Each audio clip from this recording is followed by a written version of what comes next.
মানুষ কাঁদলে হালকা হয় কেন জানেন?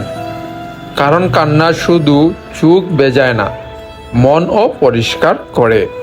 কাঁদলে মানুষ হালকা হয়, এটা কি শুধু অনুভূতি নাকি এর পেছনে বিজ্ঞান আছে? যখন আমরা কাঁদি তখন চোখ দিয়ে শুধু পানি পড়ে না, মস্তিষ্ক থেকে বের হয়ে যায় স্ট্রেস হরমোন।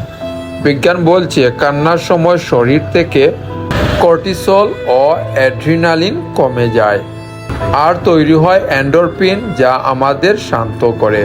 তাই কান্নার পর মনে হয় বুকটা অনেক হালকা, মনটা একটু শান্ত হয়। সব কান্না দুর্বলতা না, কিছু কান্না হলো নিজেকে ভেঙে না পড়ে বাঁচিয়ে রাখার ঔষধ। কাঁদতে পারা মানে আপনি দুর্বল না, মানে আপনার হৃদয় এখনো জীবিত আছে।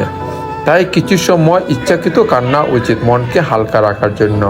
বিস্তারিত জানতে নিচে লিংক দেওয়া আছে, সেই লিঙ্কটি আপনারা দেখে নিতে পারেন। ভালো থাকেন, ধন্যবাদ।